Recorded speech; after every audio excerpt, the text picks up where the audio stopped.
நான் வந்து கார் வாங்கினது வந்து அம்பாஸ்டர் கார் தான் வாங்கினேன். இந்த காதலா காதலா படத்தில்.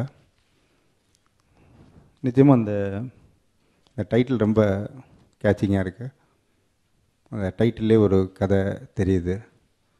இது இந்த காரை வச்சு சொல்லும்போது உடனே இந்த ப்ரீமியர் பத்மினி காரை நமக்கு டக்குன்னு ஞாபகம் வந்து படிக்காதவன் படம் தான்.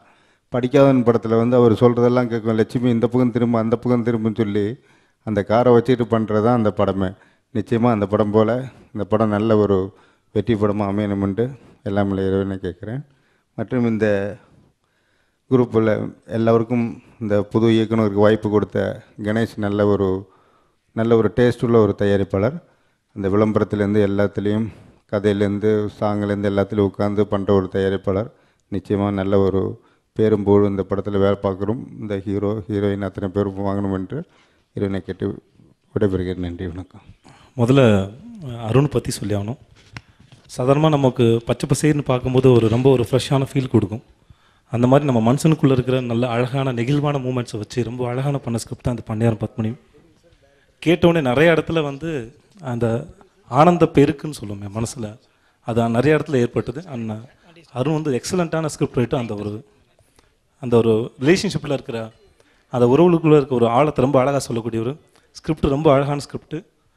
இது எனக்கு கிடைச்சதுக்கு நம்ம பெரிய பாக்கியம் பண்ணியிருக்கணும். And thanks to Arun and Ganesh sir. ஸ்கிரிப்டை கேட்டோன்னா எந்த இதுவுமே சொல்ல, உங்கள் 2 பேருக்கு பிடிச்ச மாதிரி ஒரு படத்தை எடுத்து கொடுங்க, அது போதும் நம்ம சப்போர்ட் பண்ணுறாரு. So thank you so much. இந்த ஃபங்க்ஷன் அண்ட் முக்கியமாக இந்த கார் நான் முதலே புக் பண்ணிட்டேன்.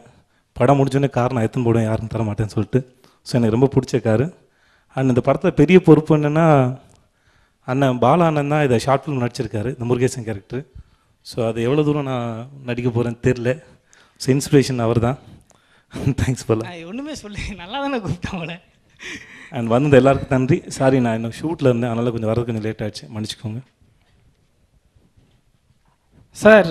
இப்போ வந்து நான் சொன்னேன் ஏற்கனவே வந்து ஜேம்ஸ் பாண்டுங்கிறது ஒரு பட்டம், அது மாதிரி முருகேசன் அப்படிங்கிறது ஒரு பட்டம்.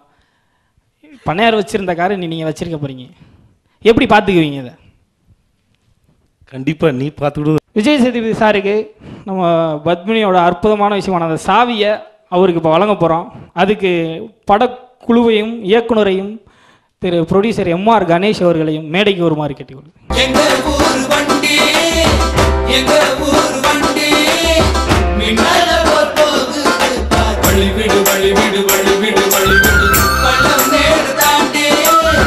ஒரு விஷயம் சொல்லி ஆகணும். என்னென்னா, இந்த ஸ்கிரிப்ட் போய் ஃபஸ்ட்டு விஜய் சேதுபதி கிட்ட சொன்ன உடனே ஃபஸ்ட் ஆஃப் ஒரு நாள் சொன்னேன், அதுக்கு அடுத்த நாள் தான் செகண்ட் ஆஃப் சொன்னேன்.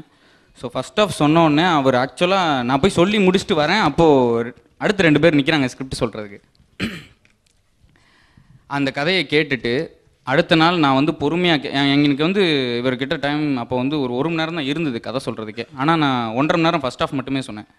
அதுக்கப்புறம் பார்த்தா இவர் அடுத்த நாள் வந்துட்டு திருப்பி கதை கேட்குறேன்னு சொல்லிட்டு கேட்ட உடனே கண்டிப்பாக நம்ம பண்ணுவோம், வேறு என்ன படம் இருந்தாலும் நான் தள்ளி வச்சுட்டு உங்களுக்கு டேட் தரேன் அப்படின்னு சொல்லிட்டு வந்து பண்ணி கொடுத்தது. அது ஃபஸ்ட்டு என்னோடய நன்றியை தெரிவிச்சுக்கிறேன்.